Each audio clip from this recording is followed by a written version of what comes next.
What's going on, everybody? I'm Guns for Hire and welcome to Game Flash News. Now, this isn't the first time that we've heard of this company in China. Heck, it's not the second, the third. They're in the news a lot, and they've been called out for manufacturing products for Nintendo, Sony, and Microsoft. And this time, we're going right back to the PlayStation 4. Yes, assemblies of the PlayStation 4. Basically, they were forcing, and I say forcing because obviously something shady is going on, and this company has a very bad track record of forcing not only child labor, they've had multiple suicides where the people that work there feel so trapped and no other alternatives to work, they actually suicide. They used to install nets on the side of the building. I kid you not. Nets on the outside of the building to catch people from jumping because they would not just one. When you install nets, you know there's an issue. That's not just one person like, oh, it was just an anomaly, he was really upset. When you've got multiple people jumping off trying to kill themselves because of the work there, there's an issue.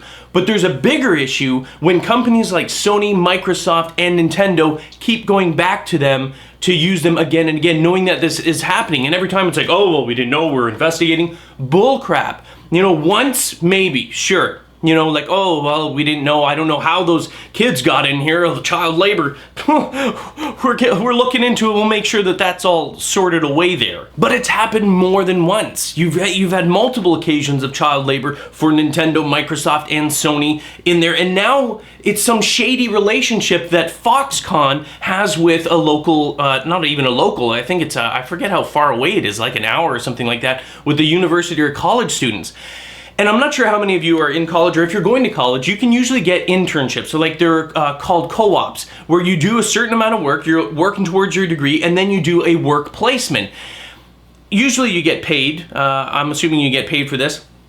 But what happens is it's normally to gain experience in your field, or at least somewhat remotely in your industry. But what was happening is the college had an arrangement with the actual Foxconn Industries, and we're taking these students that were learning, you know, getting their degrees, maybe in engineering, maybe in something, and saying, oh, here's your work placement. They were on the assembly line putting stickers on things, working night shifts and everything else. They originally worked out, and you can read the article yourself.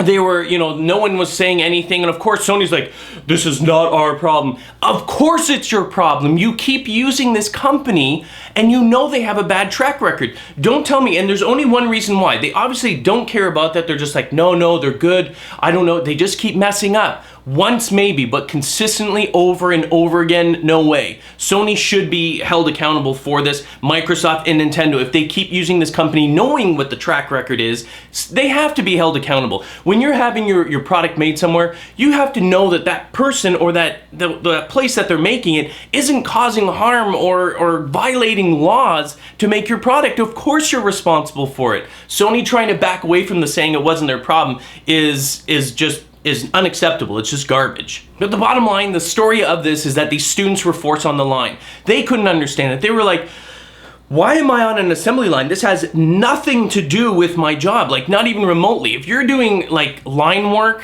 and you're trying to get a degree in engineering, that's not helping you. That's not a co-op placement. That's slave labor, and they're paying you cheap stuff. So Foxconn actually even, they responded, I think it was Kotaku. I'll put that link in there and you can read that particular link. But they reached out and responded like, oh, again, same bullcrap response. We had it seems that some of the students were working overtime and also on the night shift, which is a violation. We don't know how. We're investigating it immediately. You put them there. Come on, Foxconn. This is just ridiculous. And Sony trying to distance yourself. Listen, I'm actually a big Sony advocate, if you guys didn't know already. I love Sony products. In the next-gen consoles, if I'm going to buy one, it's going to be the PlayStation 4. But you know what? I don't care. Corporation aside, I like playing video games. I like the console. Doesn't mean I'm in love with the manufacturer. It's a corporation. They're there to make money. I don't have dedication to them. I just like the games on the console. That's it. And when a company does something like that, you got to own up to it. Don't try and distance yourself like we had no idea. This is not our problem, says Foxconn. You are having it manufactured there. You are responsible to ensure that the work being done there is not illegal and is not putting people in harm's way. That's it. That's the news for today on Sony products. Yay! Enjoy your forced slave labor PS4, everyone. I'm just kidding. Whatever. I'm sure they'll get it. I'm sure they'll get it all sorted out. It's just, it irks me. Oh, it irks me right here.